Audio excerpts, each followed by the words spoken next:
헤이리 트리가트 뮤지엄은 지성의 숲 유튜브 채널이 관리하고 운영하는 헤이리 예술마을의 독보적인 문화관입니다.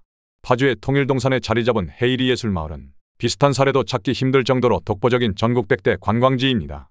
헤이리 예술마을은 현대 사회에서 삶의 의미를 찾고자 하는 이들에게 하나의 영감을 제공합니다.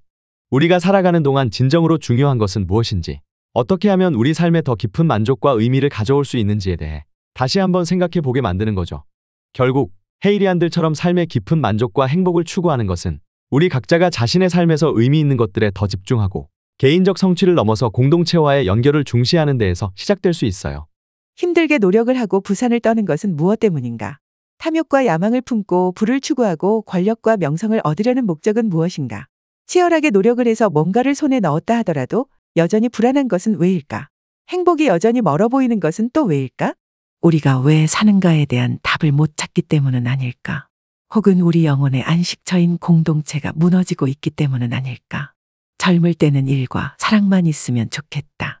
하지만 사람은 궁극적으로 내게 꼭지점이 없으면 삶의 정체성을 찾기 어렵고 생의 의미를 발견하기도 어렵다. 편안히 눈을 감기 위해서는 삶의 보람도 중요하지만 죽음의 보람이 더욱 절실해진다. 그래서 4가지 꼭지점들인 일과 사랑 외에 자기 자신을 찾고 공동체를 구하게 되는 것이다.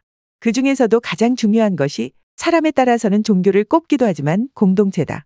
하나의 공동체가 유지되기 위해서는 이를 묶는 끈이 있어야 한다.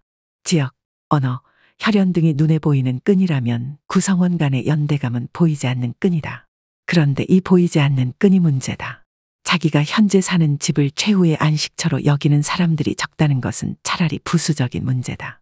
같은 땅, 같은 아파트에 살지만 공동운명체라는 생각이 없기 때문에 사람들은 그 안에서 전혀 다른 생각들을 하며 싸우고 헐뜯기 일수다. 어느 사회든 구성원들은 개인 이익의 극대화를 위해 애쓴다. 시장 원리 속에서는 개인의 이윤 동기가 사회 발전의 원동력이다. 그러나 사회가 각자의 이익을 위해 싸우는 장소만은 아니다. 그게 전부라면 그 사회는 무너질 수밖에 없다. 바로 공동체가 중요한 이유다. 그것은 집단, 정파와 개인의 이익을 초월해 존재하는 영역이다. 이런 공공의 영역을 지키고 보전해 가야만 사회는 건강해진다. 그런 면에서 헤이리 마을 사람들이 새로운 인간 문화에 대한 공동체를 알리는 중심의 신호탄이라면 지나친 비약일까? 헤이리 마을을 외부 세계와 구분 짓게 하는 것은 여럿 있지만 우선적으로 꼽을 수 있는 것은 문화적이고 창의적인 것에 대한 무조건적 존경심, 전문 지식으로 무장한 자신감 있는 문화의식, 기득권과 신분의식에 대한 경멸, 인공적인 자재와 스타벅스 등의 획일적 문화에 대한 저항적 기질, 자원봉사 방식의 마을의 운영, 1인 한 표식의 수평주의, 때로는 영적 세계에 대한 몰입 등등의 단순치 않은 주민들의 인상이다. 2000년 초 화가, 건축가, 조각가, 작가, 서예가, 문인, 출판인, 음악가, 연극인, 영화감독, 영화배우, 방송인, 가수, 의사, 교수, 국회의원, 기자, 평론가 등 다양한 직업을 가진 문화를 사랑하는 사람들이 파주 통일동산의 헤일이라는 작은 마을에 하나 둘씩 들어와 집을 짓고 살기 시작했다. 그리고 그들은 부르주아의 자본주의와 보헤미안의 자유분방함을 조화시켜 새로운 문화를 탄생시켰다. 그들은 회원 공동체라는 울타리 내에서 서로를 끔찍이 사랑했고 서울 외곽의 파주라는 싼 지역에 살았고 책을 많이 읽었고 돈에 관해서는 별 관심이 없는 것처럼 보였고 권력이나 물질적 성공보다는 예술과 감정에 충실했고 가끔 관습에 얽매이지 않는 생활을 하기도 했다. 사람들은 이들을 헤이리안이라고 부르게 되었다. 헤이리안이란 신조어는 외부 사람들에게는 보헤미아의 창의력의 부르주아의 포부를 겸비한 뜻의 새로운 문화 엘리트로 비치기도 한다. 보헤미안이라는 말의 원래 의미는 19세기 사회의 관습에 구애되지 않는 방랑자, 자유분방한 생활을 하는 예술가, 문학가, 배우, 지식인들을 통칭하는 말이었다. 헤이리안은 과거의 엘리트에 저항하며 자란 교육받은 사람들이지만 그 자신들 또한 한국의 전통적인 중상류층으로서 교육을 많이 받은 엘리트라는 것이 특징이다. 풍요를 거부하지는 않지만 물질주의는 반대한다. 헤이리의 집을 짓고 무언가를 팔면서 삶을 영위하지만 자신이 팔리는 것은 거부한다. 본능적으로 반기득권적이지만 이제는 자신들이 새로운 기득권층이 되었음을 잘 알고 있다. 여전히 자신이 속한 분야에서 세속적 성공을 추구한다는 점에서 지난 세기의 부르주아와 공통되지만 자유와 진보, 야성과 자연, 창조성과 문화 등을 적극 추구한다는 점에서는 일면 히피와도 닮았다. 부르주아의 합리성 그리고 보헤미안적 자유와 상상력을 조화시킴으로써 헤이리안들은 정치와 경제보다는 문화를 통해 자기를 표현하고 사회를 혁신시키려고 한다. 헤이리안들에게 비즈니스는 자신이 사랑하는 무엇인가를 하는 것이다. 삶은 확장된 취미이며 자기 개발은 그들에게 가장 중요한 덕목이다. 그들은 의미 없는 삶을 부정하고 세태에 순응하는 인간을 경멸하며 출세와 돈을 위해 고상함과 창의성을 스스로 죽여버린 인간을 답답해한다. 효율성보다는 창의성이 생산성의 새로운 열쇠라고 믿는 그런 사람들이다.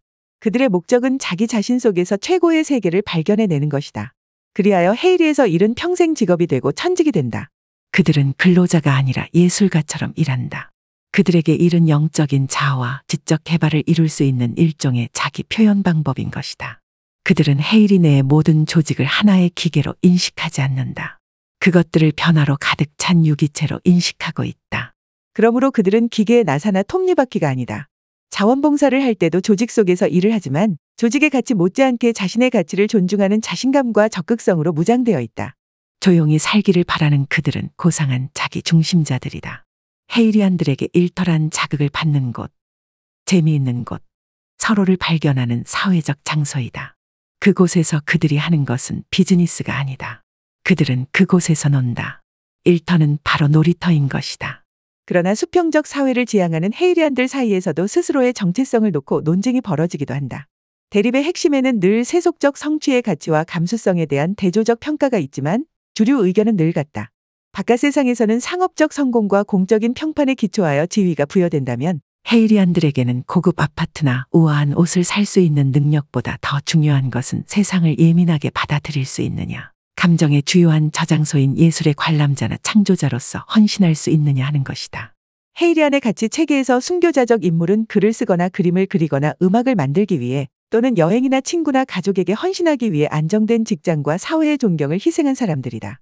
그들은 이러한 헌신 때문에 세상이 인정하는 외적인 품위의 표시는 부족할지 몰라도 헤이리안들의 세계에서는 최고의 명예를 누릴 자격이 있다. 그들의 윤리적 양식과 감수성과 표현 능력 때문이다.